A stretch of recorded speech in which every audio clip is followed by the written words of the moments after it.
आज हम पढ़ेंगे इंट्रोडक्शन टू अकाउंटिंग। सबसे पहले हम ये देखेंगे कि अकाउंटिंग क्या होती है।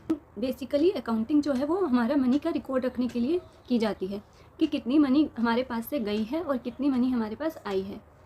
तो अकाउंटिंग एक प्रोसेस होती है जिसमें हम सबसे पहले ट्रांजैक्शंस को आइडेंटिफाई करते हैं कि ट्रांजैक्शन हुई है या नहीं। ये हमें कैसे पता चलता है? जब हम कोई ट्रांजैक्शन करते हैं तो उसका कोई बिल होता है या फिर रिसिप्ट होती है, वो एविडेंस ऑफ ट्रांजैक्शन होता है जिससे हमें पता चलता है कि ट्रांजैक्शन हुई है। फिर हम उस ट्रांजैक्शन को रिकॉर्ड करते हैं जर्नल में।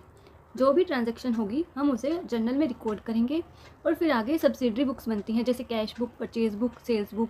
कैश बुक में कैश से रिलेटेड आइटम्स आ जाएंगी। परचेज बुक में जो हम क्रेडिट पर परचेज करते हैं वो लिखी जाएंगी। सेल्स बुक में जो हम क्रेडिट पे सेल्स करते हैं वो लिखी जाएंगी। फिर आता है क्लासीफाइंग। क्लासीफाइंग मतलब ट्रांजैक्शंस को ग्रुप करना। मतलब जो भी सेम नेचर की ट्रांजैक्शंस होती हैं उन्हें हम एक अकाउंट में लिख देते हैं। जैसे कैश अकाउंट में कैश से रिलेटेड सारी ट्रांजैक्शंस रिकॉर्ड की जाएंगी। और जैसे कोई पर्टिकुलर नेम है, राहुल है, तो राहुल के अकाउंट में सारी ट्रांजैक्शंस जो भी राहुल से रिलेटेड ट्रांजैक्शंस होंगी वो राहुल के अकाउंट में रिकॉर्ड हो जाएंगी। तो इन डिफरेंट अकाउंट्स को हम लेजर कहते हैं, जहाँ पर सेम नेचर के आइटम्स को रिकॉर्ड किए जाते हैं। समराइजिंग का मतलब होता है कि जो भी ट्रांजैक्शन हमने रिकॉर्ड किए हैं उन्हें एक अंडरस्टैंडेबल फॉर्म में रिकॉर्ड करना। तो हम उसके लिए ट्रायल बैलेंस बनाते हैं जिसमें हम बैलेंस को मैच करते हैं। Trading and profit and loss account बनाते हैं ताकि हम कंपनी का या बिजनेस का नेट प्रॉफिट या लॉस को कैलकुलेट कर सकें। बैलेंस शीट बनाते हैं जो बिजनेस की फाइनेंशियल पोजीशन को शो करते हैं। एनालिसिस एंड इंटरप्रिटेशन में जो भी कंपनी के यूज़र्स होते हैं, इंफॉर्मेशन के यूज़र्स होते हैं, वो बिज़नेस की प्रॉफिटेबिलिटी को मेज़र करते हैं। बिज़नेस की फाइनेंशियल पोजीशन को एनालाइज करने के बाद डिसीजन लेते हैं।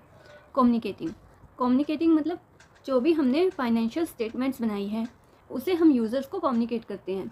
जो भी कंपनी के या बिज़नेस के यूज़र्स हैं उन्हें हम वो फाइनेंशियल स्टेटमेंट्स कम्युनिकेट करते हैं ताकि वो अपने डिसीजंस उन फाइनेंशियल स्टेटमेंट्स को देखकर ले सकें। What is accounting? अकाउंटिंग की डेफिनेशन क्या है? Accounting is the process of identifying, recording, classifying, summarising and communicating financial information. अगर सिंपल वर्ड्स में कहें तो अकाउंटिंग हमारी मनी को ट्रैक करता है कि कितनी मनी हमारे पास आ रही है और कितनी हमारे पास से जा रही है। डेली लाइफ में अकाउंटिंग जो है वो हमारी पॉकेट मनी को बजट करने में हेल्प करता है कि हम कितना पैसा कहाँ खर्च करें। शॉप्स और बिजनेसेस को प्रॉफिट एंड लॉस पता करने के लिए हेल्प करता है। एग्जाम्पल, अगर आप 500 रुपीज़ ट्यूशन पढ़ाकर कमा रहे हैं और 300 रुपीज़ अपने फूड एंड ट्रैवल पर स्पेंड कर रहे हैं, तो अकाउंटिंग हमें कहता है कि आपकी सेविंग्स कितनी